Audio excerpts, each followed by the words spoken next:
नीचे मंदिर ढूंढा जा रहा है, हर मदार के नीचे मंदिर ढूंढा जा रहा है। ये आप मुल्क को किस तरफ ले जाना चाहते हैं? या आप मुल्क को फिर से एक बार सिविल वार के दहाने को ऊपर लाके खड़ा करना चाहते हैं? और जो लोग हर जगह खोद देना चाहते हैं, खोदना उनका लक्ष्य बन गया है। जो लोग खोदना चाहते हैं वो याद रखें, देश का सौहार्द भी खो देंगे एक दिन। हर बार तुष्टीकरण की राजनीति के लिए वोट बैंक के सबसे बड़े भाईजान के रूप में समाजवादी पार्टी अपने आप को स्थापित करना चाहती है और दंगाइयों के बचाव में आती है। देश में बवाल मचा है। बवाल वक्फ संशोधन बिल के नाम पर, बवाल संभल में हुए सर्वे और उसी बीच अजमेर पर हिंदू पक्ष के दावे पर। वक्फ संशोधन बिल के जरिए सरकार ने कोशिश की है वक्फ की मनमानियों पर लगाम लगाने की, लेकिन सरकार की यह कोशिश ना तो मौलानाओं को अच्छी लग रही और ना ही सियासतदानों को। तुष्टीकरण की मजबूरी में पूरा विपक्ष लामबंद है कि वक्फ में किसी तरह का संशोधन किसी हाल में ना हो। मुस्लिम वोटों की रेस में पूरा विपक्ष वक्फ की जमीनों पर अवैध दावों और कब्जों पर खामोश है, लेकिन इसके ठीक उलट हिंदू पक्ष की याचिका पर कोर्ट किसी मस्जिद या दरगाह का सर्वे का आदेश दे दे तो न सिर्फ इसे सौहार्द के खिलाफ बताया जाता है, बल्कि इसकी आड़ में सिविल वॉर की धमकी तक दी जाती है। सुनिए कैसे शिया धर्मगुरु मौलाना यासूब अब्बास सिविल वॉर की बात कर रहे। जिस तरीके से हमारे मुल्क हिंदुस्तान में ये नया ट्रेंड चला है कि हर मस्जिद के नीचे मंदिर ढूंढा जा रहा है, हर मदार के नीचे मंदिर ढूंढा जा रहा है, ये आप मुल्क को किस तरफ ले जाना चाहते हैं? या आप मुल्क को फिर से एक बार सिविल वार के दहाने को ऊपर लाके खड़ा करना चाहते हैं? जबकि प्रदेशों में भारतीय जनता पार्टी की सरकारें हैं, देश में भारतीय जनता पार्टी की सरकार है और भारत के प्रधानमंत्री जी सबके विश्वास की बात कर रहे हैं।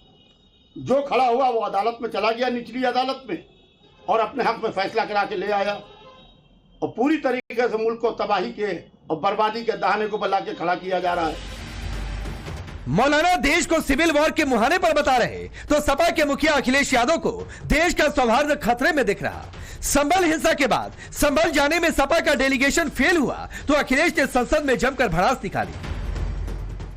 और जो लोग हर जगह खोद देना चाहते हैं, खोदना उनका लक्ष्य बन गया है। जो लोग खोदना चाहते हैं वो याद रखें, देश का सौहार्द भी खो देंगे एक दिन। जो लोग जगह जगह खोदना चाहते हैं वो देश का सौहार्द भी खो देंगे। इसीलिए मैंने कहा जो जगह जगह खोदना चाहते हैं वो देश का सौहार्द खो देंगे, देश का भाईचारा खो देंगे।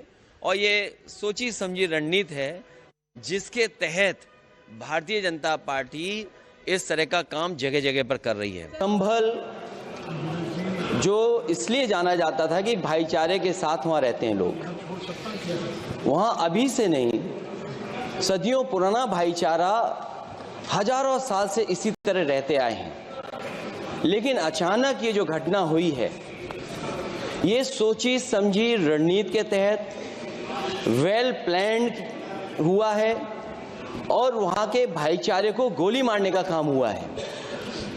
जो घटना हुई है वो सोची समझी साजिश है। संभल की मस्जिद में सर्वे के दौरान कहीं कोई खुदाई नहीं हुई, लेकिन सिर्फ 39 सेकंड में अखिलेश ने 5 बार खोदने शब्द का जिक्र किया और इसके जरिए भाईचारा सौहार्द को खतरा बता दिया। अखिलेश तो अखिलेश उनके चाचा रामगोपाल यादव राज्यसभा में तुष्टीकरण की पिच पर खेलते नजर आए। 24 तारीख को सुबह 6 बजे पूरे संभल में पुलिस छावनी बना दी गई। संभल को लोगों को पता ही नहीं था कि पुलिस क्यों लगाई जा रही है। थोड़ी देर बाद वहां के डीएम, एसएसपी, वकील जिन्होंने वो एप्लीकेशन दी थी वो और कुछ लोग ढोल नगाड़े बजाते हुए पुलिस के साथ गए और मस्जिद में प्रवेश कर गए। भीड़ को संदेह हुआ कि मस्जिद में तोड़फोड़ करने जा रहे हैं और कुछ कर रहे हैं और एसडीएम ने वहां जो टैंक था पानी का वो खोल दिया। पानी बह के बाहर आया तो लोगों को संदेह हुआ कि इसमें कुछ गड़बड़ी हो रही है। मेरा और लोगों का ये मानना है कि इससे पहले उत्तर प्रदेश में जो चुनाव हुए थे उसमें बगल के जिलों में पुलिस ने किसी को वोट डालने नहीं दिया गया और जबरदस्ती चुनाव कब्जा कर लिया था और उससे ध्यान बटाने के लिए रामगोपाल जी, आपसे आशा करता हूं संयम बरतेंगे। योजनाबद्ध तरीके से सब ये हुआ। सपा ने संसद में संभल के बहाने मोर्चा खोला तो बीजेपी ने पलटवार किया और इसे तुष्टीकरण वाला दांव करार दिया। संभल के नाम पर वोट बैंक के लिए दंगाई बचाओ फिर से एक बार काम पर। जिस प्रकार से समाजवादी पार्टी के मुखिया ने आकर पार्लियामेंट में दंगाइयों को क्लीन चिट दी है और जिस प्रकार से उन्होंने पुलिस और प्रशासन पर ही सवाल खड़े कर दिए हैं और सर्वे पर भी सवाल खड़े कर दिए हैं, ये दिखाता है कि हर बार तुष्टीकरण की राजनीति के लिए वोट बैंक के सबसे बड़े भाईजान के रूप में समाजवादी पार्टी अपने आप को स्थापित करना चाहती है और दंगाइयों के बचाव में आती है। सामान्य स्थिति में होने के बावजूद भी जिस प्रकार से पुलिस के ऊपर लाठीचार्ज किया गया, पत्थरबाजी की गई, लोग घायल हुए और न्यायालय के आदेश पर कोई कार्य जब हो रहा था तो उसमें रोक टोक नहीं करनी चाहिए थी। न्यायालय के आदेश पर पुलिस को अपना काम करने देना चाहिए।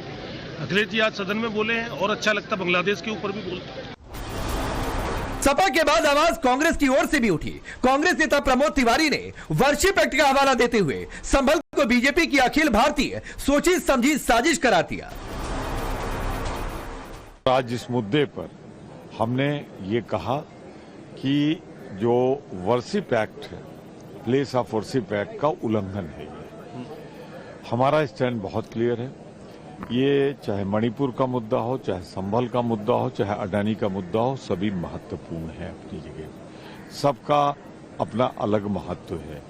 संभल में हम मानते हैं कि भारतीय जनता पार्टी की अखिल भारतीय सोची समझी साजिश है अपनी असफलताओं से ध्यान हटाने के लिए। कांग्रेस के नेता आलोक शर्मा पहले ही सुप्रीम कोर्ट में याचिका दायर कर मांग कर चुके हैं कि सर्वे के आ रहे आदेशों पर रोक लगे। सोचिए, जो विपक्ष सर्वे को साजिश बता रहा, सर्वे के दौरान पत्थरबाजों पर चुप्पी साधे बैठा है, वो वक्फ की जमीनों पर अवैध दावों के पक्ष में खड़ा है। टीएमसी के सांसद कल्याण बनर्जी ने तो यहां तक कह दिया है कि मुस्लिम जहां नमाज पढ़ दे वो जमीन उसकी। আপনি যেখানে নামাজ পড়বেন বা যারাই নামাজ পড়বে কোনো এক জায়গা, সেটা that will be treated as Waqf property.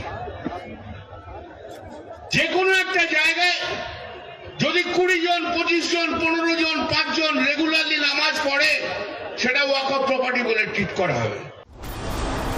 सिर्फ नमाज पढ़ लेने भर से अगर जमीन मुसलमानों की हो सकती है, वक्फ उस पर दावा भी कर सकता है, तो सवाल है जिस जगह से हिंदू पक्ष की आस्था जुड़ी है, जिस जगह को लेकर ऐतिहासिक प्रमाण भी है, उसे लेकर अगर कोर्ट सर्वे का आदेश देता है तो फिर यह भाईचारा खराब करने वाला कैसे हुआ? क्यों सिविल वॉर तक की बात की जा रही? Bureau report, times now Bharat.